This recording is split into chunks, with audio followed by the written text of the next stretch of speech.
Cinema ലോകത്ത് ഒരു നടന് വേണ്ട ഏറ്റവും വലിയ കാര്യം അഭിനയമാണ്. അതുപോലെ തന്നെ തുല്യമായി ലുക്കിനും പ്രാധാന്യമുണ്ട്. എന്നാൽ ലുക്ക് കാരണം സിനിമ കിട്ടാതെ വന്നിട്ടുണ്ടോ? അത്തരമൊരു നടൻ തെലുങ്ക് സിനിമയിലുണ്ട്. ഈ നടൻ ഭാവിയിൽ വലിയ സൂപ്പർ താരമാവുക കൂടി ചെയ്തു. ഇന്ന് വലിയൊരു പാൻ ഇന്ത്യൻ താരം കൂടിയാണ് ഈ നടൻ. മലയാളികൾ വളരെ സ്നേഹത്തോടെ ഏറ്റെടുത്ത നടനാണ്. പറഞ്ഞു വരുന്നത് അല്ലു അർജുനെ കുറിച്ചാണ്. ഇന്ന് വലിയൊരു ബ്രാൻഡാണ് അദ്ദേഹം. പുഷ്പ എന്ന ഒറ്റ ചിത്രത്തിലൂടെ അല്ലു അർജുൻ പാൻ ഇന്ത്യൻ താരമായി മാറുകയും ചെയ്തു. പുഷ്പയുടെ രണ്ടാം ഭാഗമാണ് ഇനി വരാനിരിക്കുന്ന ചിത്രം. കേരളത്തിൽ ആര്യ എന്ന ഡബ്ബിംഗ് ചിത്രത്തിലൂടെ അല്ലു അർജുൻ ഒരുപാട് ആരാധകരെ സ്വന്തമാക്കിയിരുന്നു. പിന്നീട് കേരളത്തിൽ പല ചിത്രങ്ങളും അല്ലു അർജുൻ്റെതായി വിജയം കൈവരിച്ചിരുന്നു. Happy, Krishna, Hero, Bunny, Arya 2 പോലുള്ളവ അതിൽ ചിലതാണ്. തെലുങ്കിലെ പ്രശസ്ത നിർമ്മാതാവ് അല്ലു അരവിന്ദിന്റെ മകനാണ് അല്ലു അർജുൻ.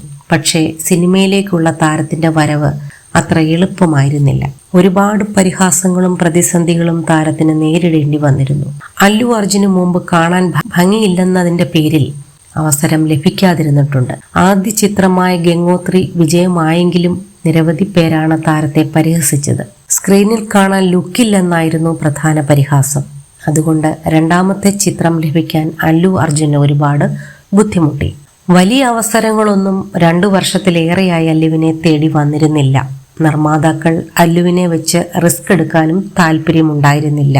മികച്ച വിദ്യാഭ്യാസം നേടിയതിനു ശേഷമാണ് അല്ലു സിനിമാ മേഖലയിലേക്ക് എത്തിയത്. ഹൈദരാബാദിലെ MSR കോളേജിൽ നിന്നും സൈക്കോളജിയിൽ ബിരുദം താരത്തിനുണ്ട്.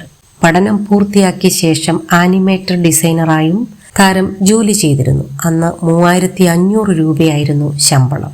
എന്നാൽ അധികകാലം ഈ ജോലി ചെയ്യാൻ അല്ലു അർജുൻ തയ്യാറായില്ല. അഭിനയത്തിനായി താരം ആ ജോലി ഉപേക്ഷിക്കുകയായിരുന്നു. 2003 ഗംഗോത്രി പുറത്തിറങ്ങുന്നത്. അവസരങ്ങൾ ഈ ചിത്രത്തിന് ശേഷം തന്നെ തേടി വന്നില്ല. എന്നെ കാണാൻ ഒരു ലുക്കില്ലായിരുന്നു. ഒരു ആർട്ടിസ്റ്റ് എന്ന നിലയിൽ പരാജയപ്പെട്ടവനാണെന്നാണ് കരുതിയതെന്നും അല്ലു അർജുൻ പറഞ്ഞിരുന്നു. എന്നാൽ ആര്യ എന്ന ഒറ്റ ചിത്രം അല്ലുവിന്റെ കരിയർ മാറ്റുകയായിരുന്നു. ഇത് കേരളത്തിലടക്കം വലിയ ഹിറ്റായി. പിന്നീട് തുടരെ ഹിറ്റുകൾ താരത്തെ തേടിയെത്തി. ഇന്ന് 100 കോടിയാണ് താരത്തിന്റെ പ്രതിഫലം. 100 കോടിയുടെ ആഡംബര ബംഗ്ലാവും ഹൈദരാബാദിൽ അല്ലുവിനുണ്ട്.